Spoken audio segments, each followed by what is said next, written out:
Oke, mungkin langsung kita mulai aja ya Pak wawancaranya. Boleh. Boleh perkenalkan diri terlebih dahulu, nama Bapak siapa? Oke, perkenalkan nama saya Bayu Kristiawan, biasa dipanggil Bayu. Kalau di Cherry Pop, lebih tepatnya di Swasembada, eh, berada di bagian Markom Manager gitu. Oke. Sejak kapan Bapak terlibat dalam penyelenggaraan Cherry Pop sendiri?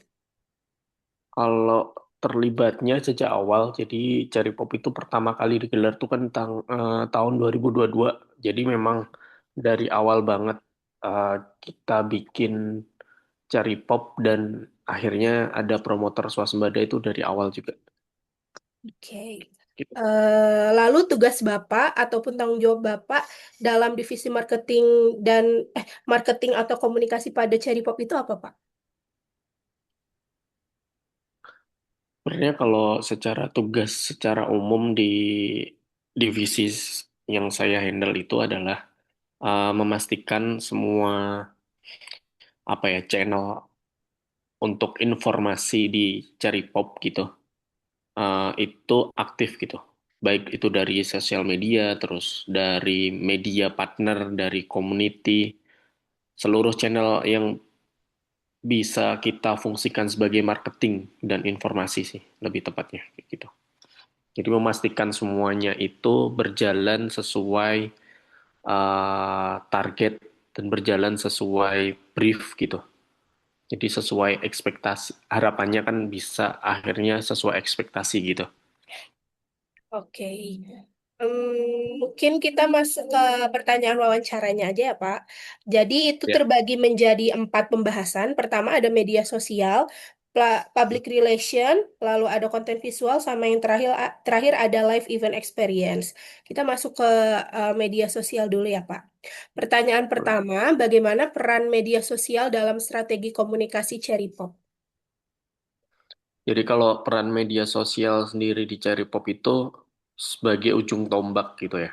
Ujung tombak eh, segala informasi, segala apa yang akan kita tampilkan di Cherry Pop, segala apa yang akan kita sajikan di Cherry Pop itu adalah ujung tombaknya ada di sosial media. Jadi lebih kata kuncinya ujung tombak sih gitu. Oke. Kalau untuk sosial media gitu.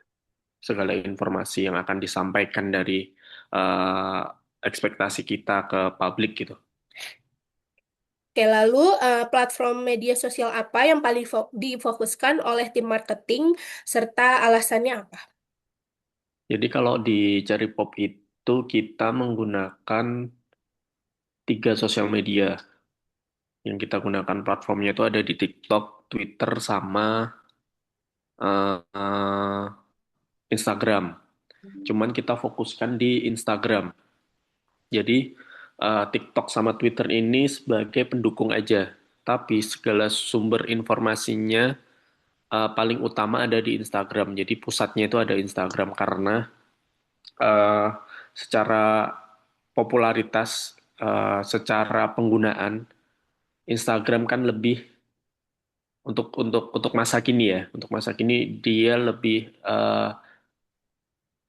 penggunanya itu hampir semua generasi gitu.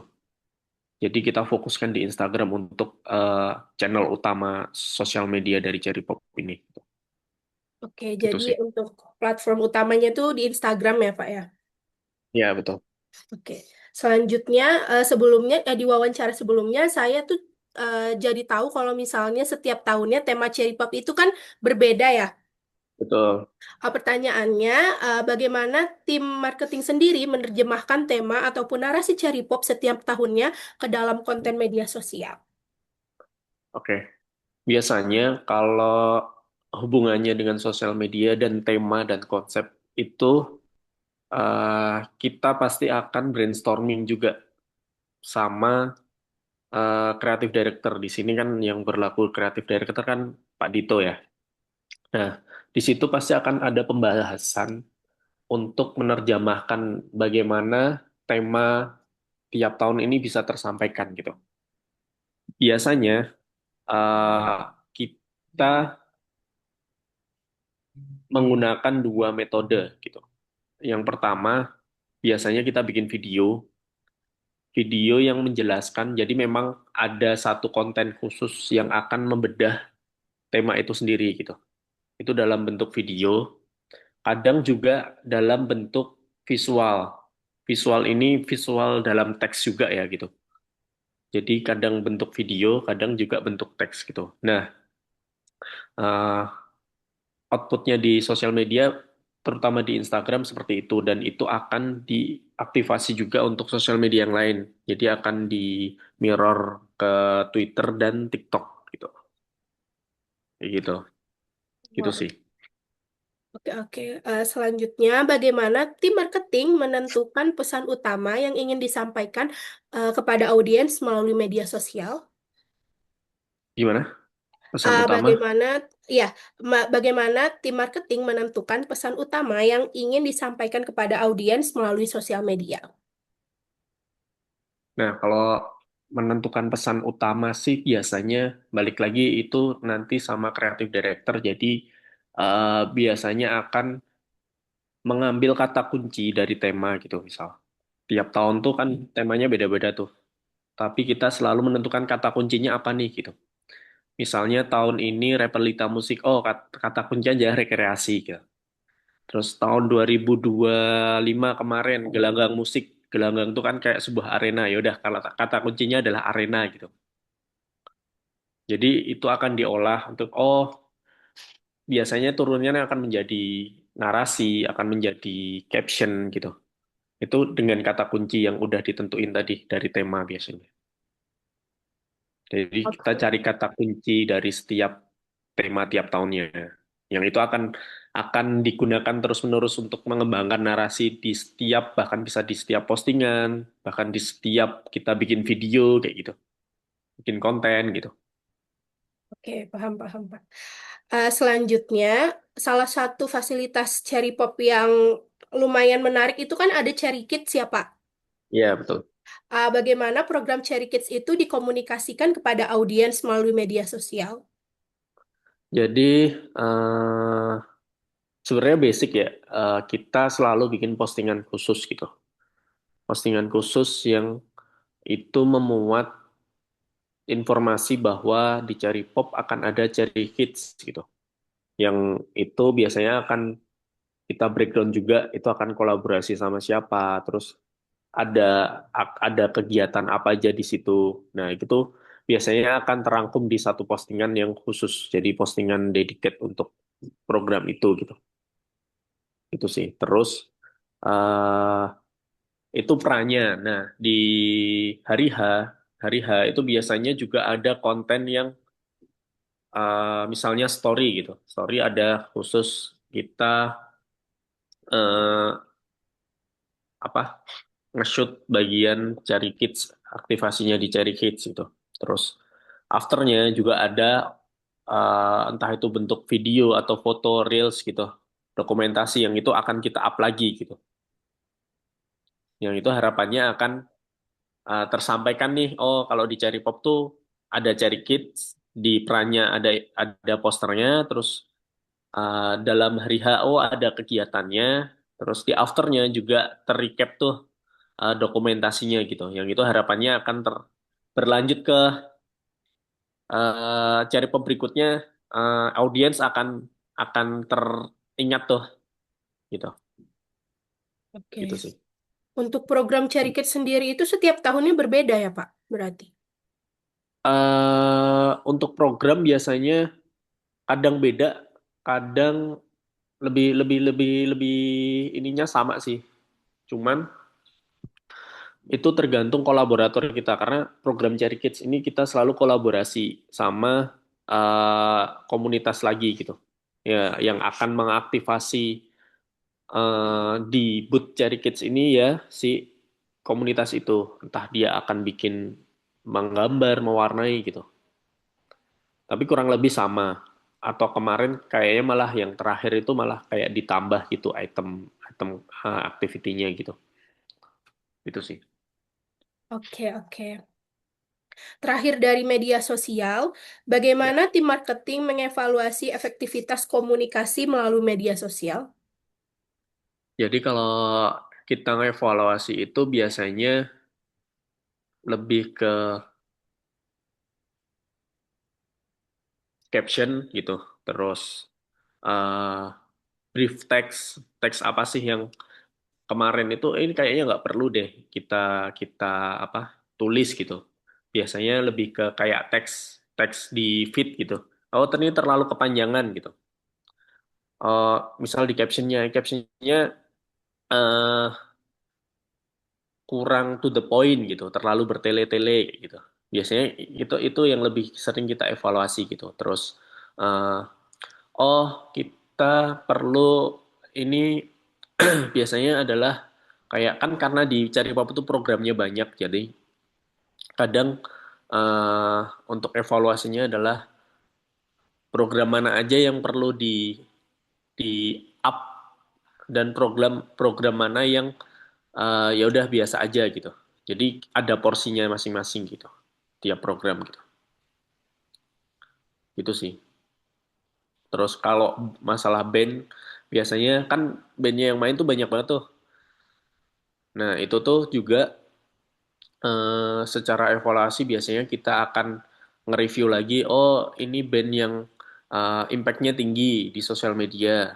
Oh ini biasa aja, cuman kita selalu bagi porsinya karena band-band yang main di Cari Pop itu kan ada yang uh, band populer, ada yang baru juga. Jadi kita nggak yang populer tok kita apa up di sosmed ya. Itu tapi ada porsinya juga untuk band yang memang masih baru gitu. Kayak gitu sih. Itu yang biasanya kita evaluasi. Oh, bahkan sampai penampilan band pun juga dievaluasi ya sama tim marketing, Pak. Iya, jadi kita tentuin tuh. Bahkan kita tentuin di awal juga. Terus nanti eksekusinya gimana. Oh ini udah ke up apa belum? Oh dokumentasi yang ini yang diperlukan kayak gimana? Kayak gitu-gitu sih. Oh kita perlu konten drone untuk penampilan band ini karena nanti akan ada special perform yang harus ngesorot ke penonton lampu ya. Bahkan gitu bisa sampai kita evaluasi sampai ke tim dokumentasi juga. Karena itu nanti hubungannya sama tim sosmed juga. Jadi kebutuhan sosmed itu akan berhubungan dengan tim dokumentasi juga gitu. Oh, Gitu wow. sih. Jadi secara Ya. evaluasi lebih kompleks lagi sebenarnya. Biasanya itu nanti akan ketahuan kalau oh ini ternyata kemarin miss tuh biasanya di afternya karena oh kita nggak dapet nih momen momen ngangkat bendera atau oh momen si vokalisnya ngapain gitu. Gitu sih. Itu biasanya akan lebih banyak evaluasi sama tim dokumentasi. Cukup Oke. jelas. Jelas-jelas, Pak. Oke. Kita masuk ke pembahasan public relation ya, Pak. Boleh. Untuk pertanyaan pertama, bagaimana strategi public relation digunakan untuk membangun citra pada festival Cherry Pop? Nah, kalau strateginya, kebetulan kalau Cherry Pop itu selalu melibatkan media partner yang pertama ya, gitu. Untuk apa ya? Istilahnya kalau media partner di Cherry Pop itu adalah validator. Jadi dia akan validasi apa yang kita informasikan melalui sosial media gitu. Kita udah infokan semua narasi, semua program, semua activity yang ada di Cherry Pop, semua line up, semua apa namanya special set performer kayak gitu. Kita kan semua informasikan di sosial media, bahkan di web juga kita ada web juga gitu. Nah, perannya public relation ini akan mengajak kerjasama media partner itu untuk validasi gitu. Jadi kata kuncinya lebih validasi. Validasi apa yang sudah kita umumkan di sosial medianya Cherry Pop gitu. Nah, media partner ini juga kita pilih. Jadi nggak yang sembarang media partner juga. Jadi kita juga seleksi juga, kita kurasi juga. Oh ini media yang emang berimpact atau tidak gitu. Gitu sih. Lalu Oke. oh ya ada komunitas juga. Jadi selain media partner kita juga melibatkan komunitas dan eh, yang terbaru tahun ini kita juga melibatkan UKM musik. Jadi setiap kampus di Jogja gitu.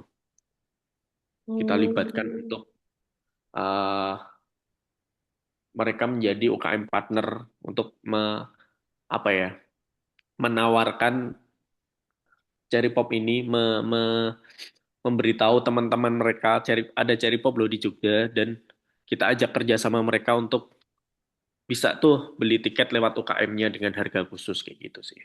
Itu salah satu peran marketing juga di situ. Tapi kita jadi tidak menyuruh tapi kita merangkul gitu. Kita tawarkan mau atau enggak gitu. Itu sih. Wow, wow, Termasuk di komunitas juga. menarik.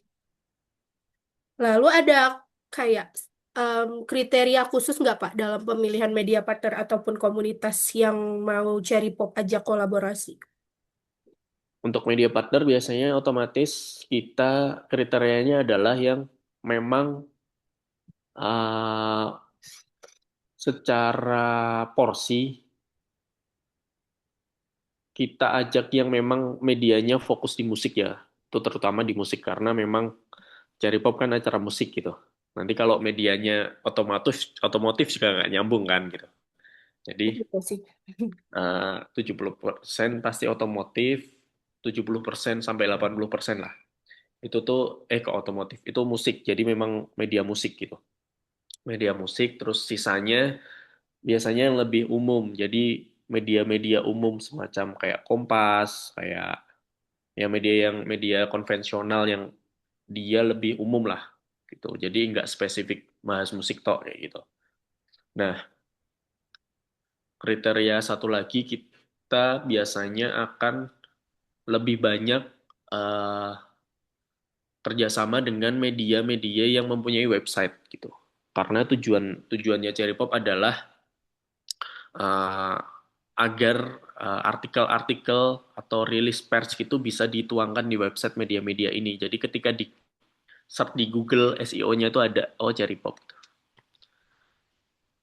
Jadi bukan media-media yang hanya basisnya di sosial media gitu. Kan sekarang banyak banget tuh. Kalau media-media hanya punyanya Instagram aja gitu. Itu Iya, juga ada porsinya, cuman itu sangat sedikit yang kita pilih-pilih juga. Tapi kebanyakan kita fokuskan di media yang berbasis website, terutama media musik. Itu sih. oke, oke. Selanjutnya, bagaimana media dan komunitas yang tadi itu membentuk persepsi publik terhadap Cherry Pop?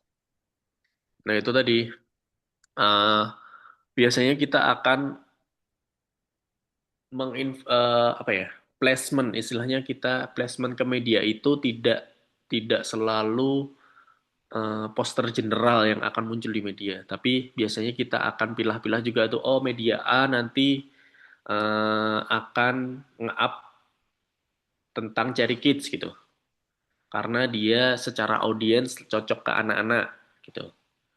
Terus oh media B akan nge-up tentang eh, special set band A gitu, karena secara audiens oh ini eh, apa audiensnya lebih condong ke marketnya band A kayak gitu.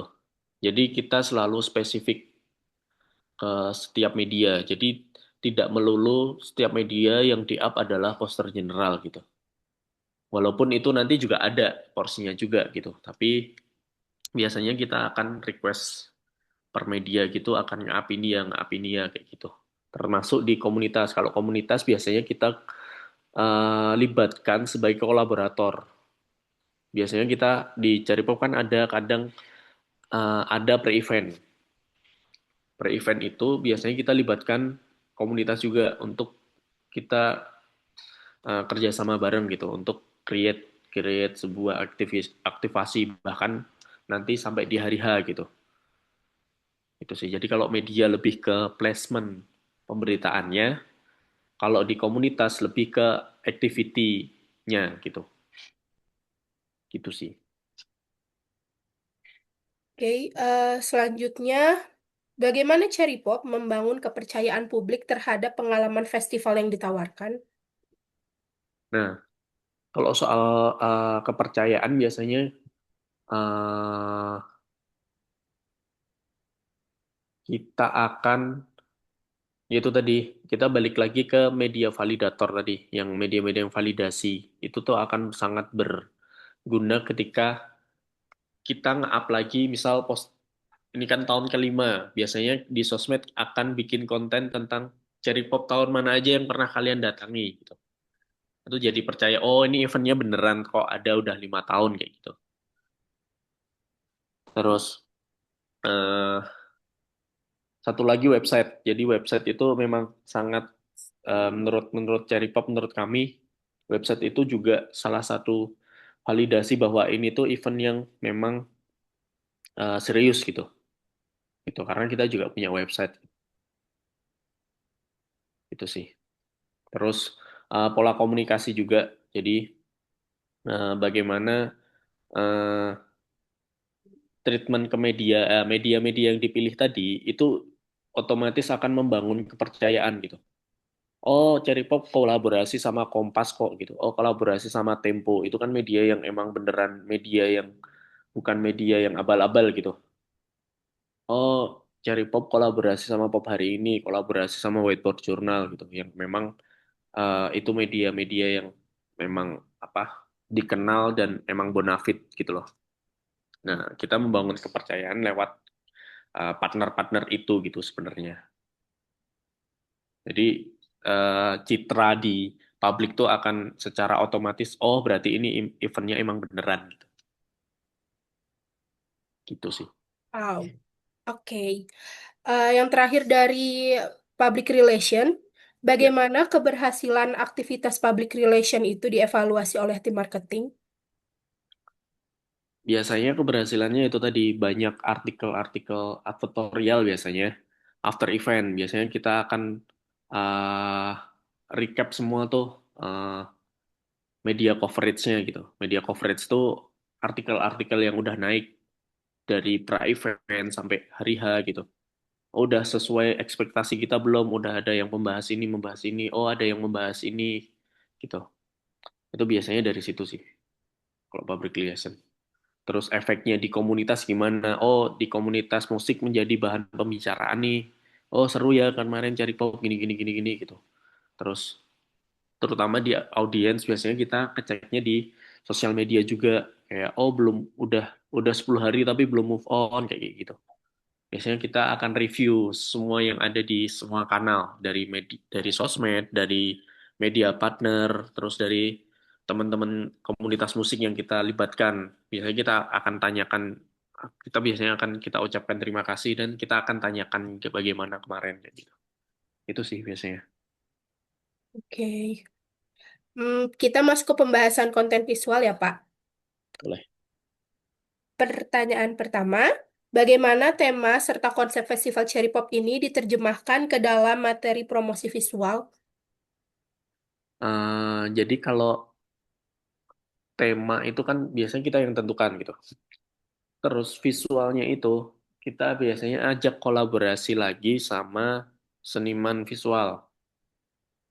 Nah, jadi yang akan menerjemahkan visual ini itu memang dari commission artisnya gitu. Misal tahun ini Repelita Musik konsepnya tentang rekreasi gitu. Nah, si seniman commission artisnya itu akan merespon tema ini dengan visual gayanya dia gitu. Kayak Hmm. gitu sih, seperti itu. Untuk Jadi yang bikin visualnya ini tuh emang sengaja kolaborasi atau ya bagaimana, kalau Pak? kolaborasi. Jadi tiap tahun itu ada tema khusus dan ada seniman kolaborator Oh. yang dia akan mengemas semua visual untuk siap tahunnya gitu. Untuk yang kayak tahun 2024 kita kerjasama sama Dwi Kika. Dwi Kika itu seniman visual gitu, yang dia punya ciri khas karyanya sendiri gitu. Nah itu akan nanti akan terbawa di cara konsep akan mereka dia akan ngerespon tema waktu itu gitu. Terus 2025 kemarin kita kerjasama sama Adira Putra gitu.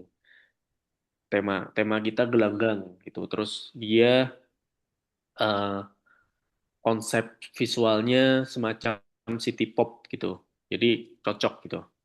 Terus yang tahun ini, misal kita kerjasama sama namanya Boy, Andri Boy gitu. Nah, dia visualnya lebih ke kayak eh, boneka-boneka kayak kayak gitu. Karena tema kita tahun ini rekreasi gitu.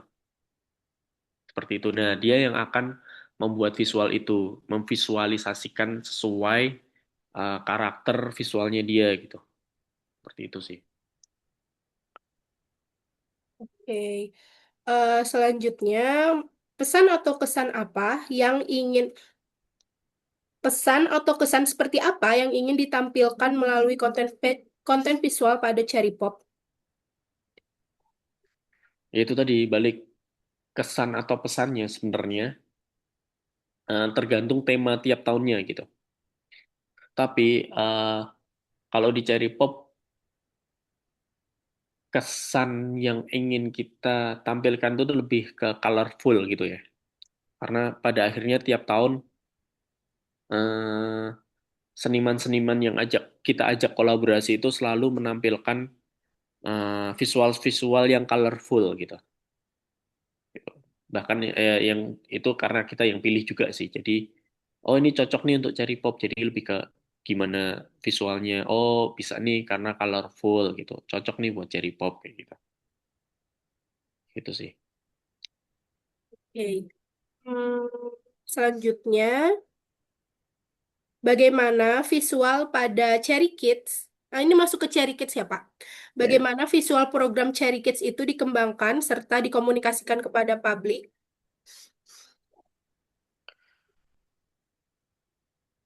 Kalau perkembangannya sih kemarin dari kolaborator eh untuk cari kids yang terakhir tuh dia menghias. Jadi kita sediakan booth, terus dari si siapa kolaborator ini dia menghias ya seakan-akan tuh menjadi ruang anak-anak beneran ruang anak-anak kayak gitu.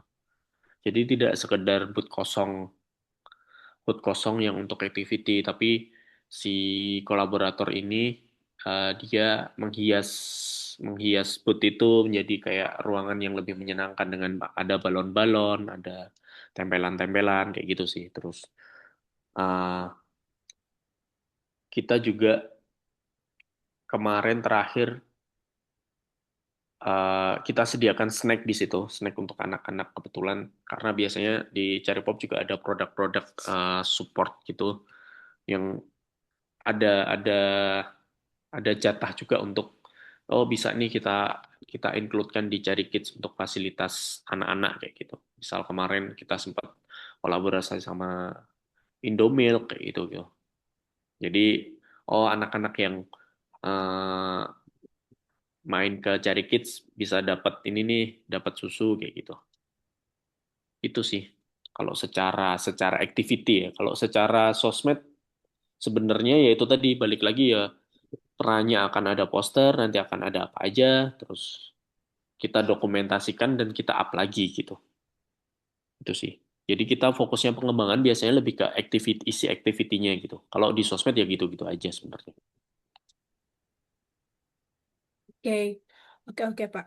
Ini terakhir dari konten visual. Bagaimana tim marketing menjaga konsistensi visual pada berbagai media promosi Cherry Pop? Nah, kalau konsistensi visual kan memang kalau tiap tahun kan beda-beda tuh. Jadi kita konsistensinya itu lebih ke per tahunnya gitu. Per tahunnya, oh si senimannya bikin aset visual nih. Nah, itu nanti akan dipecah lagi sama tim desain untuk eh, mecah apa objek-objeknya yang itu akan objeknya akan digunakan untuk konten-konten berikutnya gitu yang bisa ditempel-tempel gitu. Jadi tetap tiap konten akan ada ciri khas artwork visual dari setiap tahunnya gitu. Itu sih. Oke. Kita masuk ke pembahasan live event experience. Untuk pertanyaan pertama, pengalaman seperti apa yang ingin dibangun Cherry Pop untuk para pengunjung festival? Kalau pengalaman sih lebih ke eh, ketika audiens datang ke Cherry Pop tuh dia merasa mendapat pengalaman baru gitu. Pengalaman baru, wawasan baru bahkan karena banyak dari program-program yang dihadirkan Cherry Pop itu adalah irisan dengan musik gitu. Misal kita ada Cherry District, ada record store di situ, ada irisan semua musik gitu, ada merchandising gitu. Jadi harapannya ketika audiens datang itu tuh udah selain nonton, selain nonton musik juga bisa merasakan, bisa membeli bahkan pernak-pernik yang ada hubungannya sama musik gitu. Itu sih. Jadi lebih ke experience-nya di situ. Terus ya itu fokusnya ke pengalaman sih kalau kalau eh, dari cari pop ke wawasan dan pengalaman gitu. Terus kesan nyaman gitu juga. Kesan nyaman terus ekspresi. Jadi yang datang ke cari pop itu bebas biasanya akan bebas berekspresi dengan pakaiannya gitu. Bahkan eh, kita tidak pernah membatasi hal-hal yang mungkin tidak masuk akal. Mungkin, oh nggak boleh bawa kursi lipat lah, kenapa gitu. Nah, di Cherry Pop boleh gitu. Karena ya udah bawa-bawa aja, karena itu akan menunjang pengalaman mereka kan. Gitu. Oh nggak, festival lain nggak boleh bawa kamera, di Cherry Pop boleh gitu. Karena Cherry Pop ini eh, menurut kami ya ini ruang ekspresi bersama gitu. Sedangkan orang membawa kamera kan dia bisa jadi hobi gitu.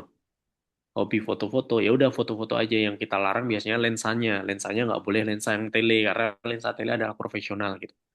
Kalau cuman kamera pocket DSLR pun bisa gitu, cuman ya dia akan cuman nge-capture yang di area aja. Di situ impactnya balik lagi ke marketing. Ketika penonton boleh bawa kamera, afternya kan dia pasti akan ngupload di feed lagi tuh di sosial Iya, medianya gitu. Nah itu pasti kan dia akan nge-capture, akan bercerita lagi di sosial medianya masing-masing tuh. Oh ini kemarin aku di Cherry Pop, aku bawa foto-foto yang ada di Cherry Pop. Nah itu kan balik lagi keuntungannya buat Cherry Pop sebenarnya. Kayak gitu kan, iya, iya. kayak Benar-benar. gitu.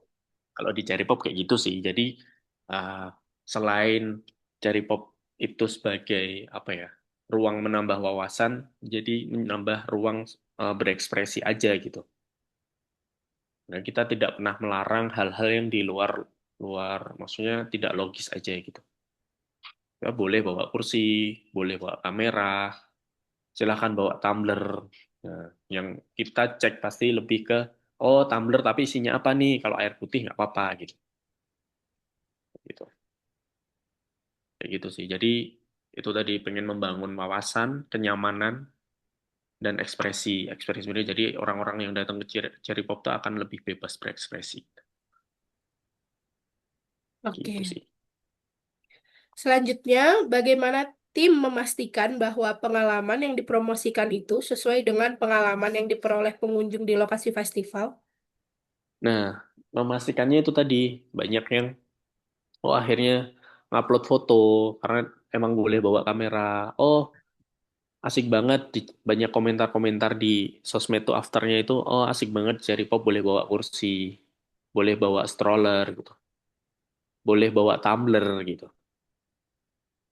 Seperti itu sih. Itu hal-hal yang kita validasi secara personal, kebutuhan kebutuhan personal, kebutuhan ekspresi personal yang kita fasilitasi di Cherry Pop gitu. Perbolehkan masuk gitu. Itu sih. Oke, selanjutnya, bagaimana hasil evaluasi pengalaman pengunjung digunakan dalam perencanaan komunikasi festival berikutnya?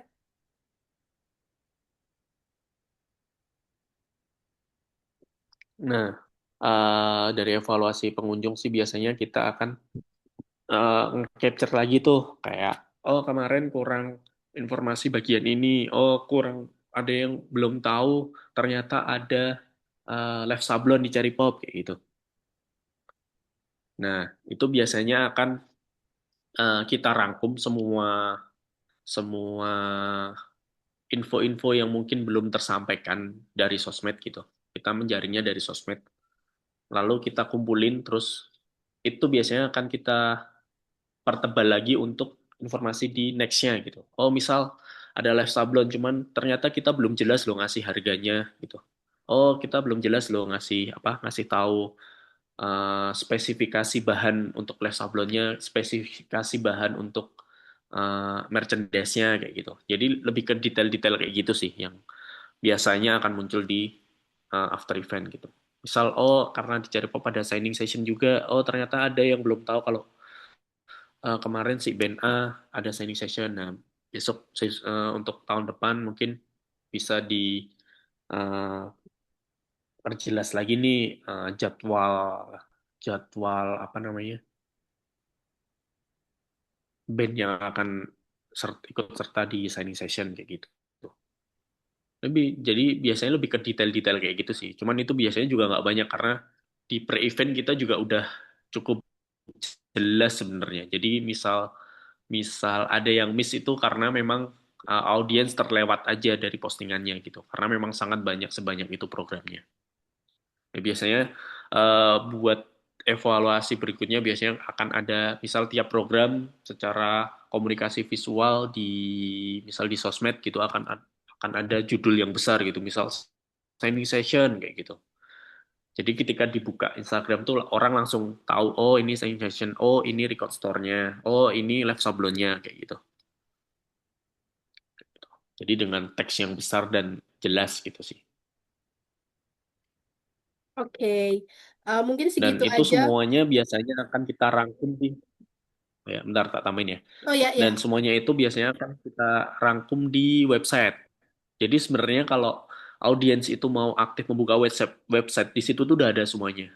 Akan ada apa aja di Cherry Pop, akan ada band apa aja yang main kayak gitu sih. Seperti itu. Ya, Bapak. Cukup Ada jelas? pertanyaan tambahan, jelas-jelas Pak. Pertanyaan tambahan ya Pak.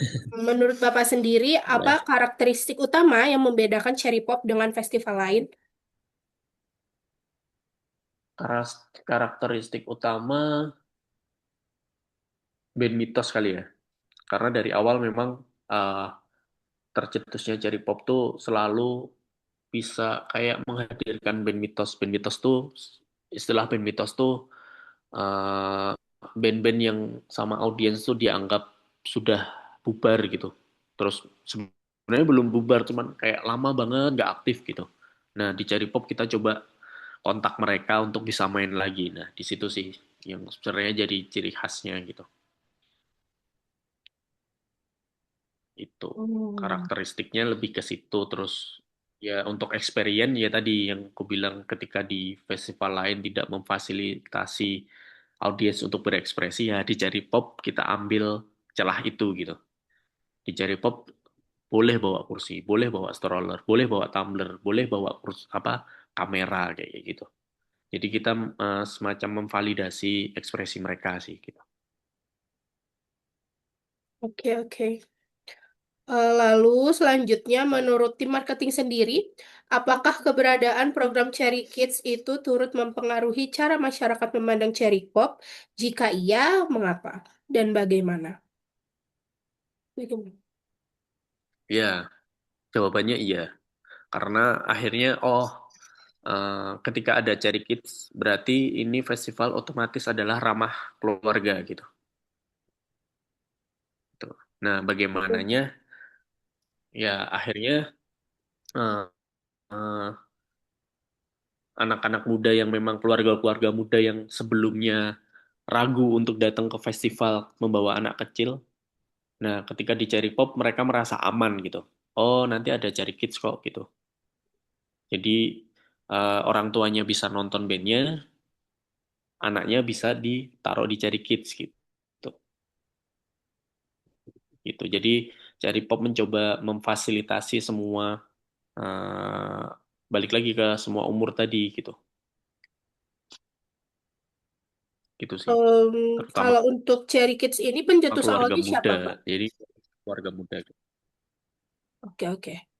Cherry Kids ini sebenarnya Kita eh, bersama. Jadi kita emang brainstorming dari tim. oh, ha, ha, ha. Oke. Tapi itu udah ada dari awal tahun pertama Cherry Pop diadakan, Pak.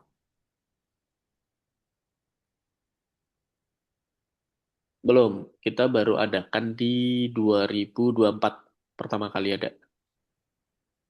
Berarti baru di tahun 2024 ya, tahun 2024 ketiga. karena apa? Eh, karena di tahun 2002, 2022 sama 2023 itu, nah itu sebenarnya bentuk respon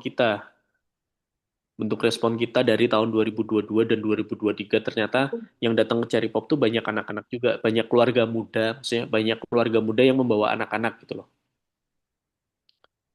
Nah, makanya di mulai tahun 2024 kita respon tuh, oh ya udah kita kasih Cherry Kids nih kayak gitu. Oh, oke. Keren, keren. Jadi lebih ke Lalu respon. ini pertanyaan paling terakhir ya, Pak. Apa Ya. tantangan terbesar yang dihadapi tim marketing dalam mengomunikasikan karakter serta nilai yang dimiliki Cherry Pop kepada publik? Sebenarnya tantangan paling besar adalah ke apa ya, ke audiens-audiens yang mungkin secara kebiasaan tidak suka membaca gitu. Itu sebenarnya tantangan paling besar karena nilai-nilai tadi, tema-tema tadi kita sampaikan kadang belum dalam bentuk teks, dalam bentuk narasi gitu.